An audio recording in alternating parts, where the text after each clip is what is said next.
तो देखो आपकी बुक जो है वो स्केलेटन के बारे में क्या बता रही है। आपकी बुक स्केलेटन के बारे में कह रही है कि a skeletal system mainly consist of a single और a set of hard structure. मतलब स्केलेटन क्या है बेसिकली, एक सिंगल और सेट ऑफ हार्ड स्ट्रक्चर। तीशा को मेरी आवाज नहीं आ रही है।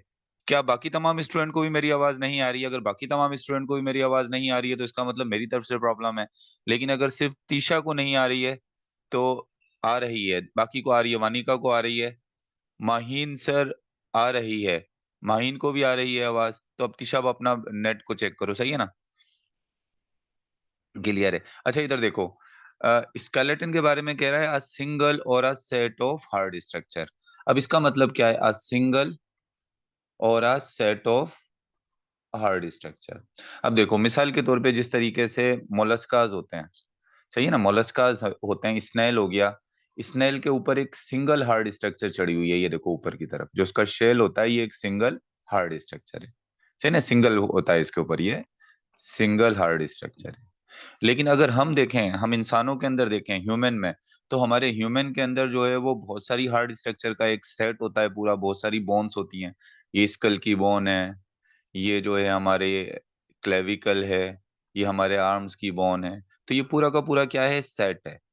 यानी स्केलेटन क्या है, एक हार्ड स्ट्रक्चर है। फिलहाल स्केलेटन के बारे में क्या बात की जा रही है, ये एक हार्ड स्ट्रक्चर है। अब ये हार्ड स्ट्रक्चर एक सिंगल भी हो सकता है।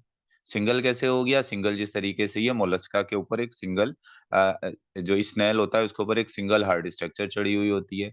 और ये स्ट्रक्चर का जो है वो सेट ऑफ हार्ड स्ट्रक्चर भी हो सकता है। देखो जैसे ह्यूमन के अंदर बहुत सारी बोन्स का एक सेट है, तो ये सेट भी हो सकता है किस चीज का, हार्ड स्ट्रक्चर का। अच्छा अब इसका काम क्या होता है, ये जो सिंगल और सेट ऑफ हार्ड स्ट्रक्चर है, इसका काम क्या है, ये बॉडी को क्या क्या प्रोवाइड करता है? ये बॉडी को प्रोवाइड करता है शेप। आपको पता है कि हमारी बॉडी को जो शेप दिया हुआ होता है, हमारी बॉडी की जो शेप है वो किसकी वजह से होती है, वो स्केलेटन की वजह से होती है। एक स्केलेटन क्या करता है, बॉडी को शेप देता है। आपको पता है कि ये बॉडी को क्या देता है, ये बॉडी को सपोर्ट भी देता है। ये बॉडी को जो है वो, जिस तरह आप स्ट्रेट खड़े खड़े हुए हो, अगर आप स्ट्रेट खड़े हुए हो तो आपकी बॉडी को कौन सपोर्ट दे रहा है, स्केलेटन दे रहा है। और हमारी बॉडी की जो शेप है वो भी किसकी वजह से है, स्केलेटन की वजह से है। इसके अलावा प्रोटेक्शन भी देता है। आपको पता है ना, हमारा जो हार्ट और लंग्स जो होते हैं उसको हमारी रिब्स जो हैं वो क्या करती हैं, प्रोटेक्ट करती हैं। तो इसका मतलब ये क्या दे रहा है, ये प्रोटेक्शन भी देता है। ये क्या दे रहा है, ये प्रोटेक्शन भी दे रहा है। प्रोटेक्शन के अलावा जो है ये आपको पावर ऑफ मूवमेंट, हमारी मूवमेंट भी जो है मसल्स को हेल्प करता, मसल्स और स्केलेटन जो है हमें क्या देते हैं, बेसिकली पावर ऑफ मूवमेंट। तो ये काम इसके हैं। तो अब क्या बात कर ली, सबसे पहले आपका स्केलेटन जो है वो, स्केलेटन सिस्टम में पहले स्केलेटन की आपने डेफिनेशन देख ली। क्या स्केलेटन है, क्या है, सिंगल भी हो सकता है और सेट ऑफ हार्ड स्ट्रक्चर भी हो सकता है। इसका स्केलेटन का फंक्शन क्या होता है, शेप देता है, सही है ना। जिस तरह एक बर्ड होता है, बर्ड की स्केलेटन जिस तरह का होता है उसी तरह उसकी शेप होती है। ह्यूमन का जैसा स्केलेटन है, ह्यूमन की वैसे शेप है। और ये सपोर्ट करता है हमें ग्रेविटी के अगेंस्ट, जो है वो हमें क्या दे रहा है, सपोर्ट दे रहा है, प्रोटेक्शन दे रहा है, हमारी मुख्तलिफ बॉडी के पार्ट्स को प्रोटेक्ट कर रहा है। ब्रेन को क्रेनियम ने प्रोटेक्ट किया हुआ है जो स्केलेटन का पार्ट है। और लंग्स और हार्ट को जो है वो रिब्स ने प्रोटेक्ट किया हुआ है। और इसके वजह से हमारी क्या है, मूवमेंट भी होती है। इसके बाद आ जाते हैं हम किसकी तरफ, इसके बाद हम आ जाते हैं टाइप ऑफ स्केलेटन। यानी हमारा जो स्केलेटन होता है उसकी जो है वो कितनी टाइप्स हैं, सही ना। अब स्केलेटन की हम किसकी तरफ आ जाते हैं, स्केलेटन की टाइप्स की तरफ जो है वो आ जाते हैं।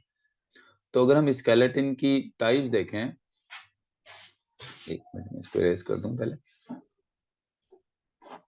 स्केलेटन की अगर आपकी बुक के लिहाज से हम टाइप्स देखें तो आपकी बुक तो कहती है पहले तो कि इस skeleton found is majority of animal are of two general type. यानी ज्यादातर जो स्केलेटन एनिमल्स में होते हैं, ज्यादातर स्केलेटन की अगर हम टाइप्स देखें, जनरली जनरली अगर हम देखें स्केलेटन की टाइप, तो वो दो हैं। एक तो होता है एक्सो एक्सोस्केलेटन, और एक होता है एंडोस्केलेटन। ट्रू जो स्केलेटन है ये दो ही हैं, एक एक्सोस्केलेटन और एक दूसरा कौन सा हो गया, एंडोस्केलेटन। एक तीसरा स्केलेटन भी है जो रेयर, उसमें जो है वो उसको स्केलेटन कंसीडर किया जाता है और कुछ जगहों पर उसको स्केलेटन कंसीडर नहीं किया जाता, लेकिन वो काम कुछ स्केलेटन की तरह करता है तो इस वजह से उसको स्केलेटन कंसीडर कर लेते हैं, जो कि है हाइड्रोस्टैटिक स्केलेटन। उसको हम बाद में डिस्कस करेंगे। तो जर्नली जो है वो skeleton found in majority of animals, यानी जो मेजोरिटी एनिमल्स के अंदर है उसमें are of two general type, ज्यादातर टू जर्नल टाइप्स के होंगे। स्केलेटन की जो टाइप्स हैं वो दो हैं, एक एक्सोस्केलेटन हो गया और एक क्या हो गया, एंडोस्केलेटन। अब एक्सोस्केलेटन के बारे में आपकी क्या बुक क्या कह रही है, completely surround the body like protective encasement. तो सिंपली अगर मैं इसको ऐसे कहता हूं कि आउटसाइड द बॉडी, ये स्केलेटन कहाँ होता है, आउटसाइड होता है। जिस तरह ये स्नेल है,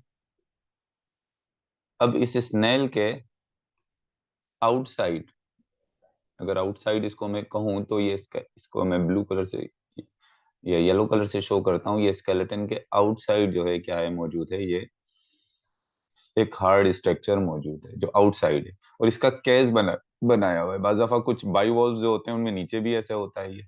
तो ये इनकेसमेंट, जैसे एक केस के अंदर, एक बॉक्स के अंदर ये एनिमल बंद है, सही है ना, वो एक बॉक्स बॉक्स की तरीके से होता है, क्या चीज, ये एक केस की तरह होता है। कौन सा वाला स्केलेटन, एक्सो स्केलेटन, जो कि आउटसाइड होता है। जबकि endoskeleton which form framework inside the body. और अगर हम एंडोस्केलेटन की बात करें, जिस तरह ह्यूमन के अंदर होता है एंडोस्केलेटन, तो वो क्या होता है, वो एक फ्रेमवर्क होता है ऐसे। ये पूरा क्या है, ये फ्रेमवर्क है। और ये फ्रेमवर्क कहाँ है, इनसाइड द बॉडी। ये कहाँ होगा, आपकी बॉडी के इनसाइड। और बॉडी कहाँ होगी, इसके ऊपर। ऐसे अगर मैं बॉडी बनाऊं तो इसमें जो है वो बॉडी कहाँ है, इसके ऊपर की तरफ है। ये व्हाइट कलर से इससे फॉर एग्जांपल मैं ये बॉडी शो कर रहा हूं। तो बॉडी के अंदर जो फ्रेमवर्क है वो है एंडोस्केलेटन, और बॉडी के आउटसाइड जो फ्रेमवर्क है वो कौन सा स्केलेटन है, वो है बेसिकली जो है वो एक्सो एंडोस्केलेटन। कहाँ हो गया ये, इनसाइड। एक आउटसाइड है और दूसरा कहाँ है, दूसरा जो है वो इनसाइड है। अब आ जाते हैं तीसरे टाइप के स्केलेटन में, जो कि कुछ एनिमल्स में, और वो कौन से एनिमल्स में होता है, जो सॉफ्ट बॉडीड एनिमल होते हैं, जिनकी बॉडी बहुत ज्यादा क्या होती है, सॉफ्ट होती है।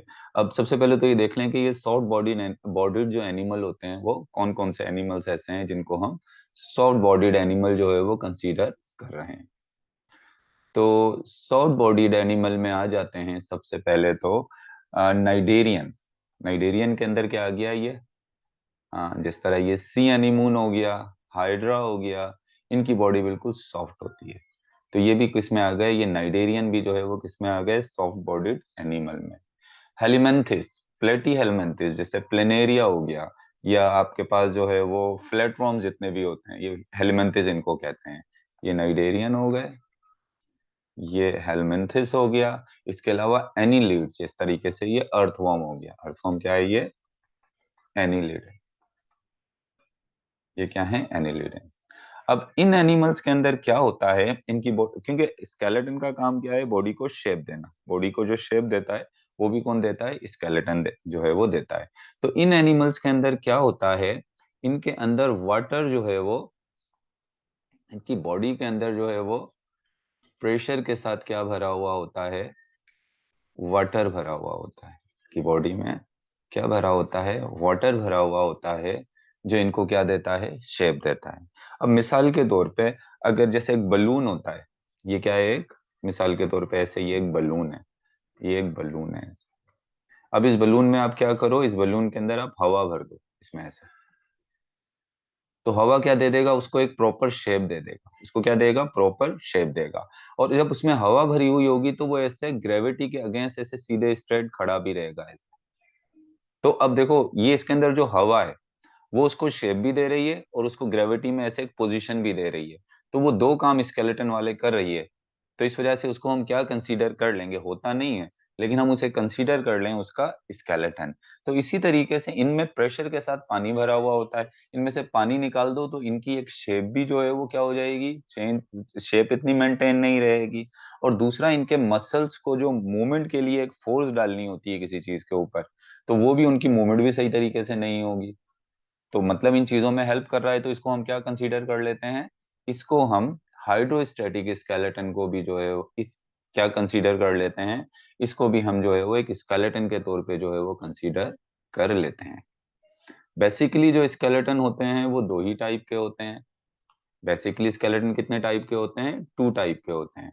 लेकिन हम इसको भी जो है वो हाइड्रोस्टैटिक स्केलेटन को भी जो है वो क्या कंसीडर करते हैं, स्केलेटन कंसीडर कर लेते हैं। अच्छा, सबसे पहले चलो अब तीनों टाइप के स्केलेटन को वन बाय वन डिस्कस करेंगे।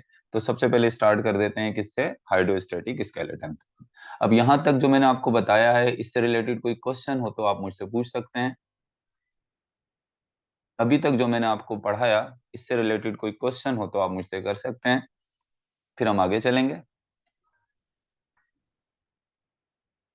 जी, क्वेश्चन है, no question, no sir, clear. चलो चलो आगे चलते हैं, हाइड्रोस्टैटिक स्केलेटन की तरफ चलते हैं अगर क्लियर है तो। चलो यहाँ से जो है बात करते हैं पहले हाइड्रोस्टैटिक स्केलेटन की।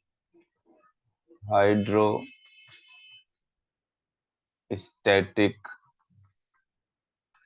Skeleton.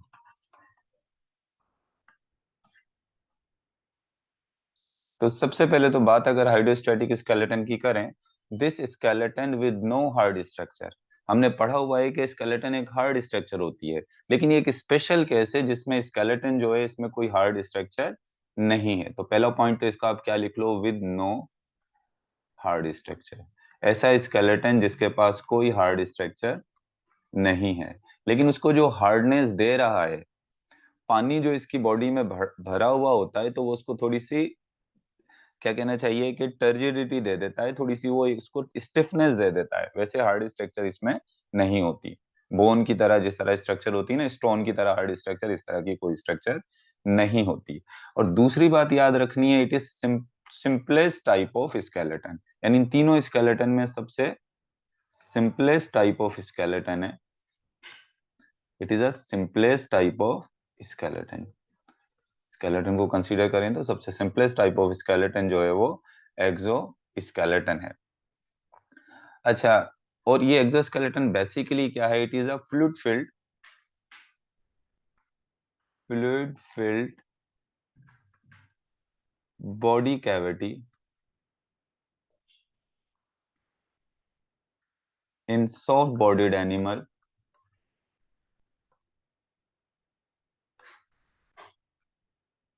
act as skeleton called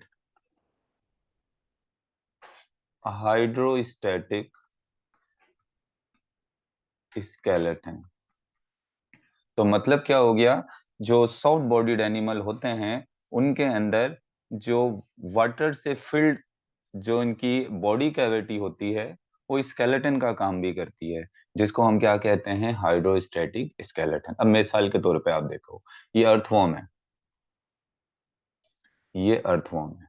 अब मैं ऐसे अगर बना दूं कि ये ऊपर वाली लेयर जो है वो अर्थवॉर्म के, ये इसको मैं कहता हूं कि ये आउटर लेयर है, ये इनर लेयर है। मैं भी एंडोडर्म मीजोडर्म की तरफ नहीं जा रहा हूँ, सिंपल सा सिर्फ बना रहा हूँ। चलो इसको कलर डिफरेंट दे देता हूँ, यहाँ पर मैं डिफरेंट कलर से शो कर देता हूँ इनर लेयर को। इनर लेयर को जो है वो शो कर देता हूँ येलो कलर से। ये इनर लेयर है, एलिमेंट्री कैनाल जो इसकी होती है, ये येलो कलर में इसकी इंटरनल लेयर है, इनर लेयर है। और बीच में इसके इनर लेयर के दरमियान में जो है ये क्या है, ये बेसिकली इसका गट है। ये इसका क्या है, गट है। ये भी कौन सी लेयर है, ये भी आउटर लेयर है।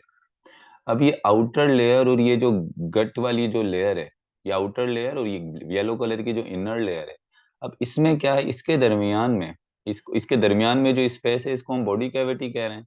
और इस बॉडी कैविटी में क्या भरा हुआ होता है, ये लिक्विड भरा हुआ होता है, पानी भरा हुआ होता है। सिलोम भी कहते हैं ना बॉडी कैविटी को। तो बस इस सिलोम में जो है वो क्या भरा हुआ है, ये प्रेशर के साथ भरा हुआ है पानी।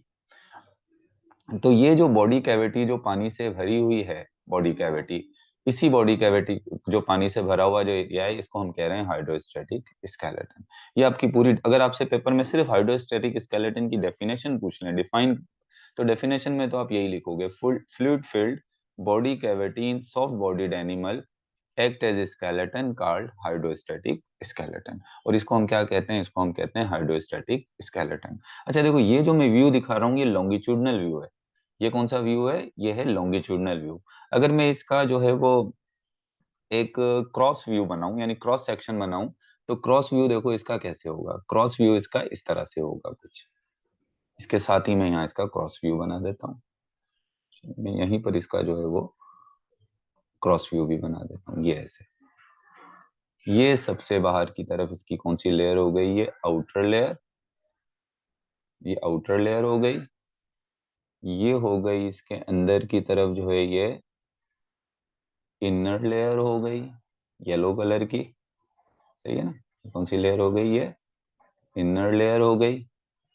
यहाँ पर क्या हो गया इसका, ये जो है पार्ट, ये इसका गट हो गया, यानी एलिमेंट्री कैनाल। और इसकी एलिमेंट्री कैनाल, ये जो इसके बीच में जो कैविटी है, इस कैविटी के अंदर जो है वो क्या भरा हुआ है, ये पानी भरा हुआ है, ये फ्लूइड भरा हुआ है। और ये फ्लूइड किसके तौर पे काम कर रहा है, इसके स्केलेटन के तौर पे। अगर आप इसके बीच में से ये पानी निकाल दोगे ना, अगर इसमें से ये कैविटी में से पानी निकाल दो तो क्या होगा, इसकी बॉडी कुछ, इसकी कुछ शेप चेंज हो जाएगी, मतलब इसका बॉडी कुछ इस तरह से हो जाएगी। इसकी जो ऊपर वाली लेयर है ये, और अंदर वाली लेयर ऐसे मिल जाएगी आपस में, इसकी शेप मेंटेन नहीं रहेगी। तो इसको कहते हैं हाइड्रोस्टैटिक स्केलेटन। अब आ जाते हैं इसी हाइड्रोस्टैटिक स्केलेटन के हवाले से कुछ पॉइंट्स और भी देख लेते हैं जो आपकी बुक कह रही है। आपकी बुक कहती है when one end of balloon, ये बलून के हवाले से जो आपकी बुक बात कर रही है वो यही कह रही है कि अगर आप बलून को जो है वो ऐसे किससे भर दो, हवा से भर दो, तो वो क्या होगा, वो ऐसे जो है वो स्ट्रेट ऐसे जमीन पर ऐसे खड़ा हो जाता है, आपने देखा होगा ऐसे जगह हवा भरी हुई होगी।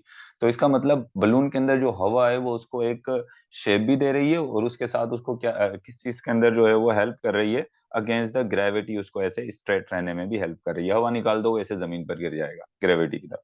तो मतलब उसकी ये हवा जिस तरह एक काम कर रही है, इसी तरीके से इसके अंदर जो पानी होता है वो किसका काम करता है, वो स्केलेटन का काम करता है।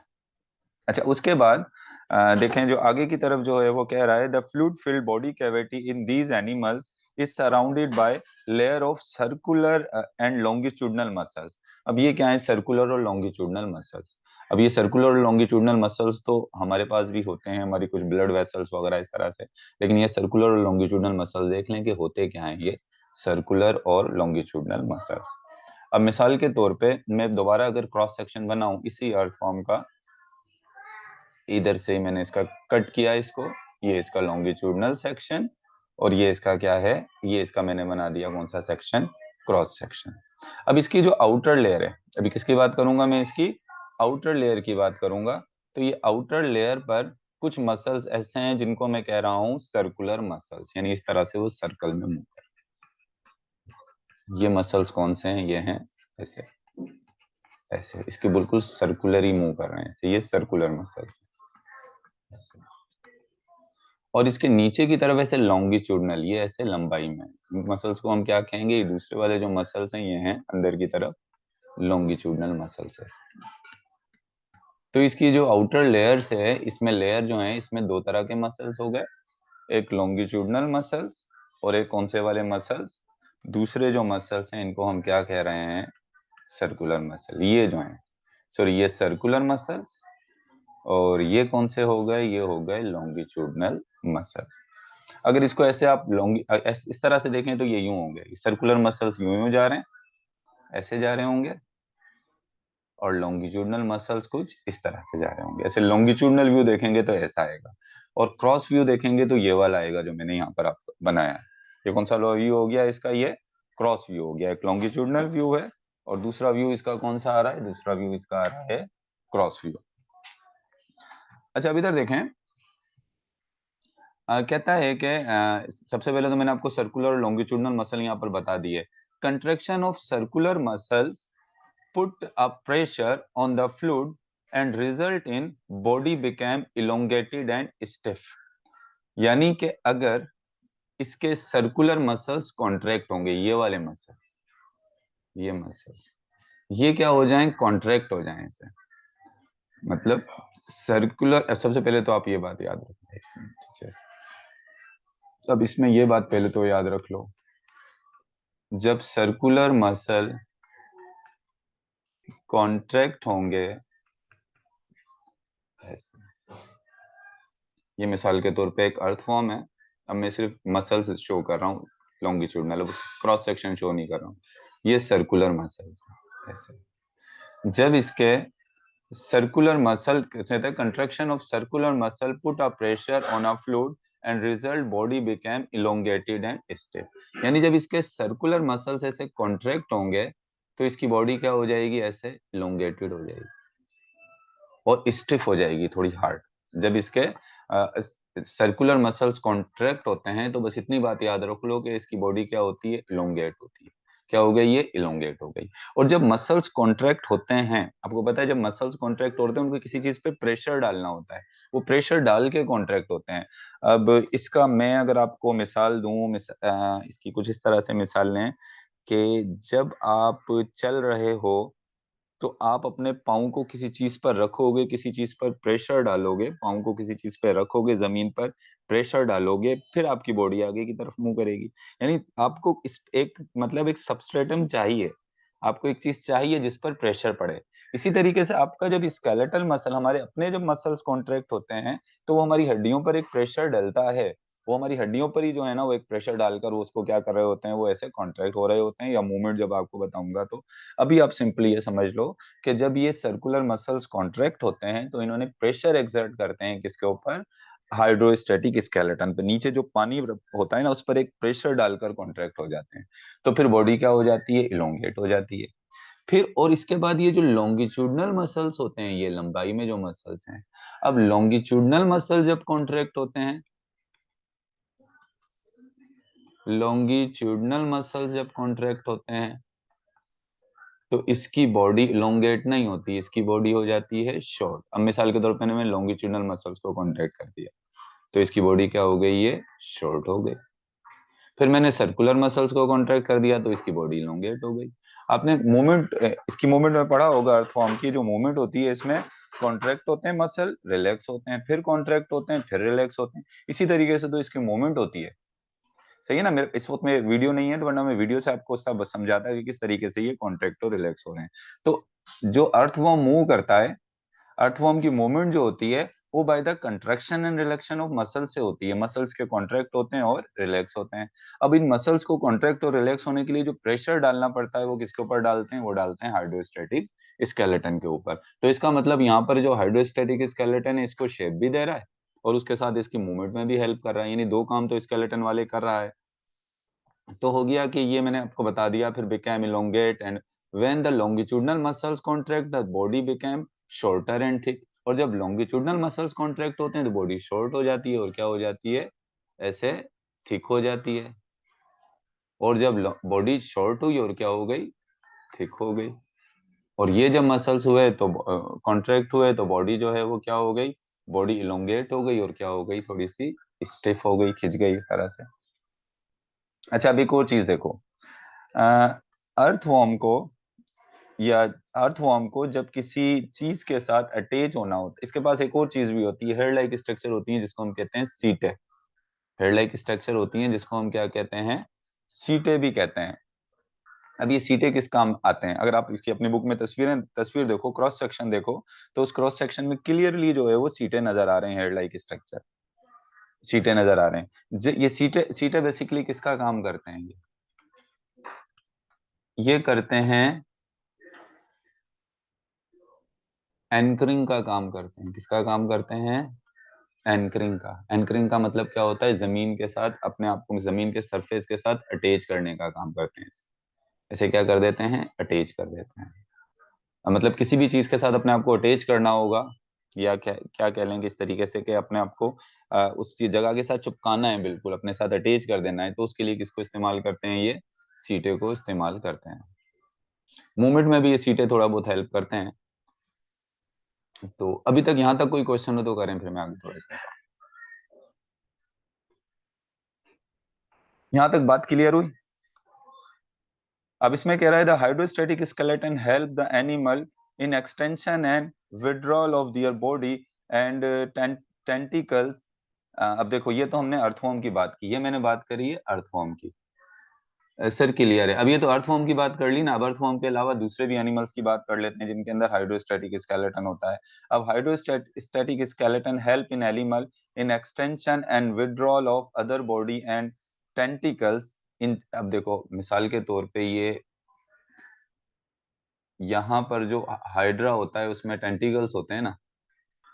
अब ये जो टेंटिकल्स की जो मूवमेंट होती है, यहाँ पर इसमें भी पानी भरा हुआ होता है, तो ये टेंटिकल्स की जो मूवमेंट होती है इसमें भी हाइड्रोस्टैटिक स्केलेटन हेल्प करता है। और ये इसके अलावा ये ऐसे टेंटिकल्स आपको एक इसमें नजर आएंगे हाइड्रा में।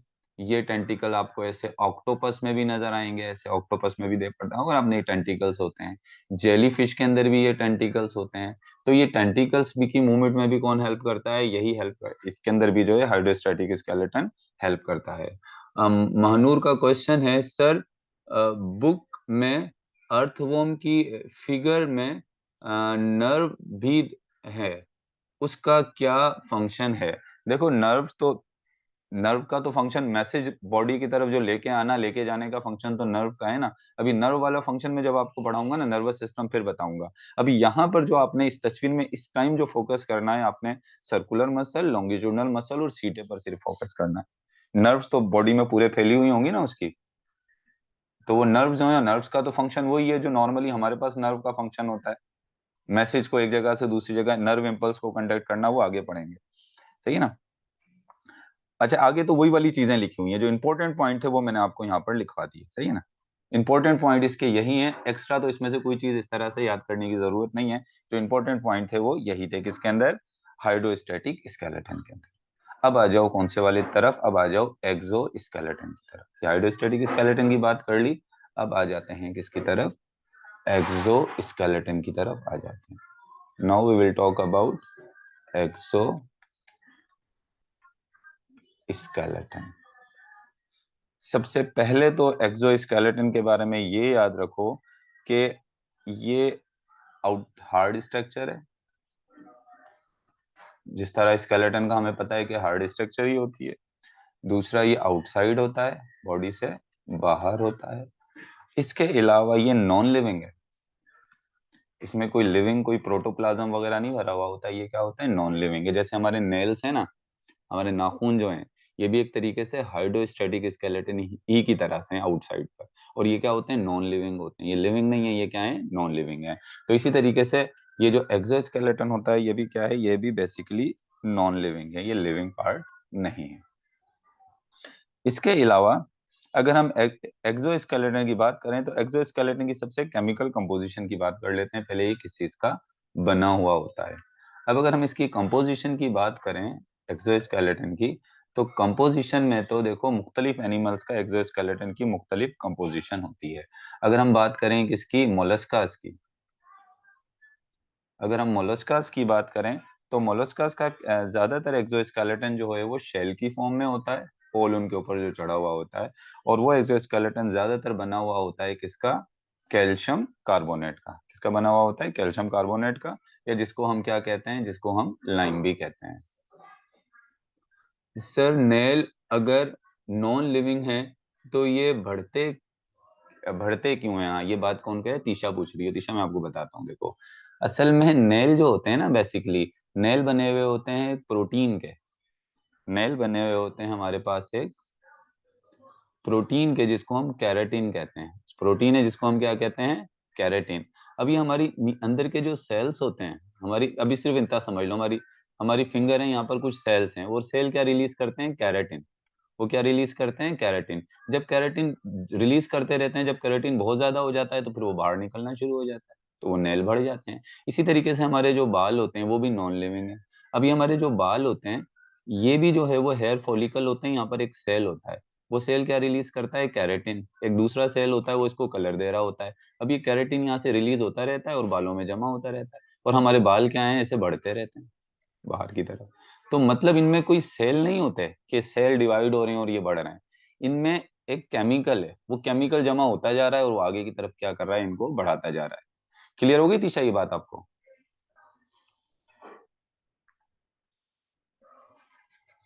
मतलब इनमें कोई सेल नहीं है, ये बेसिकली क्या होते हैं, ये केमिकल हैं। ओके सर, क्लियर, चलो सही है। आगे आ जाते हैं। फिर बात कर रहे थे हम किसकी, ये एक्सोस्केलेटन की केमिकल कंपोजिशन की। अब एक्सोस्केलेटन आर्थ्रोपोड्स में भी होता है किसी ना किसी फॉर्म में। तो एक्सोस्केलेटन हमारे पास भी मौजूद है ना, नेल है। लेकिन हम मेनली अभी उन एनिमल्स की बात करें जिनका प्योरली एक्सोस्केलेटन जिनमें मौजूद है। आर्थ्रोपोड का जो एक्सोस्केलेटन होता है ना, वो बना हुआ होता है काइटिन प्लस क्यूटिकल। काइटिन आपको पता होना चाहिए, काइटिन कार्बोहाइड्रेट की एक टाइप है, पॉलीसेकेराइड है, कार्बोहाइड्रेट की एक टाइप है। और इस कार्बोहाइड्रेट के ऊपर एक क्यूटिकल लिपिड की एक लेयर, यानी क्यूटिकल की भी एक लेयर चढ़ी होती है। इस वजह से वो क्या हो जाता है, थोड़ा सा शाइनी हो जाता है। अक्सर आर्थ्रोपोड पे जिस तरह एंट होते हैं, कॉकरोच होते हैं, इनके ऊपर आपको इस तरह से एक्सोस्केलेटन नजर आता है, थोड़ा सा शाइनी होता है। तो शाइनी किसकी वजह से होता है, शाइनी होता है क्यूटिकल की वजह से। और उसमें जो हार्ड स्ट्रक्चर आती है वो किसकी वजह से आती है, उसकी वजह से काइटिन। ऐसे आपकी बुक में लिखा हुआ है कि कार्बोहाइड्रेट एंड प्रोटीन कॉम्प्लेक्स। लेकिन आपको एक बार बता दूं कि काइटिन कार्बोहाइड्रेट और प्रोटीन कॉम्प्लेक्स नहीं है, ये कार्बोहाइड्रेट की एक मॉडिफाइड फॉर्म है काइटिन। बुक में लिखा हुआ है कार्बोहाइड्रेट और प्रोटीन कॉम्प्लेक्स, लेकिन काइटिन, अब जो आगे जो बुक आई है फेडरल की बुक में भी अगर आप देखोगे फर्स्ट ईयर में कार्बोहाइड्रेट की टाइप में क्या लिखा हुआ है, जो है वो काइटिन लिखा हुआ है। तो यहाँ पर हमने देखा कि एक्सोस्केलेटन जो है वो किसका बना हुआ होता है, मोलस्कास के अंदर, और किस चीज का बना हुआ होता है, आर्थ्रोपोड में। अच्छा, एक्सोस्केलेटन जो है, अगर बात करें मोलस्कास के अंदर, एक्सोस्केलेटन की बात करें किसमें, अगर मोलस्कास में, तो एक्सोस्केलेटन का अगर मोलस्कास में एक डिसएडवांटेज हम देखें, जनरली एक डिसएडवांटेज अगर हम देखें, तो डिसएडवांटेज क्या होता है एक्सोस्केलेटन का। एक तो ये होता है कि ये जो इनकी मूवमेंट होती है ना, मूव करना, एक्सोस्केलेटन ऊपर चढ़ा हुआ होता है तो इनकी मूवमेंट थोड़ी क्या हो जाती है, स्लो हो जाती है। तो एक्सोस्केलेटन का अगर हम फायदा देखें तो प्रोटेक्शन भी प्रोवाइड कर रहा है, सपोर्ट भी प्रोवाइड कर रहा है, बट नॉट इन लोकोमोशन। यानी जो आपका एंडोस्केलेटन है वो सपोर्ट भी प्रोवाइड करता है, हेयर एक्सोस्केलेटन में आएंगे क्या, हाँ थोड़ा बहुत इस तरीके से आपके बाहर की तरफ होते हैं, तो आप उसको कह सकते हो एक्सटेंशन है वो थोड़ी सी उसकी। एक्सोस्केलेटन अगर है तो उसकी थोड़ी एक्सटेंशन हो रही है। अच्छा इधर देखो, ये अगर मैं पहले एडवांटेज, चलो इधर एडवांटेज भी बता देता हूँ। एडवांटेज क्या है इसके, प्रोटेक्शन देता है, ये जो है वो एक्सोस्केलेटन जो है वो एनिमल को प्रोटेक्शन देता है, उसको सपोर्ट प्रोवाइड करता है, ग्रेविटी के अगेंस्ट जो है उसको एक सपोर्ट प्रोवाइड करता है अगर उस तरह से हो तो। लेकिन ये जो है वो लोकोमोशन में हेल्प नहीं करता, not help in locomotion, locomotion में हेल्प नहीं करता। और ये किसकी बात हो रही है, मोलस्कास की। बल्कि मोलस्कास की लोकोमोशन को क्या कर देता है, ये स्लो कर देता है। क्या करता है, ये स्लो करता है। लेकिन अगर हम बात करें किसकी, आर्थ्रोपोड्स की, तो आर्थ्रोपोड्स की जो है वो, आर्थ्रोपोड्स की लोकोमोशन के अंदर कौन हेल्प करता है, आर्थ्रोपोड की लोकोमोशन के अंदर एक्सोस्केलेटन क्या करता है, हेल्प करता है। क्योंकि आर्थ्रोपोड्स की लोकोमोशन में क्यों एक्सोस्केलेटन हेल्प करता है, आपको पता है जो आर्थ्रोपोड्स होते हैं ना, मिसाल के तौर पे मैं ये अगर ऐसे, देखिए हैंड बना, कोई एक आर्थ्रोपोड है ये, सही है। अब इसका ये, इनके ये अपेंडेजेस हैं, लिम्स हैं, ये निकले हुए होते हैं ना आर्थ्रोपोड्स के ऐसे लिम्स।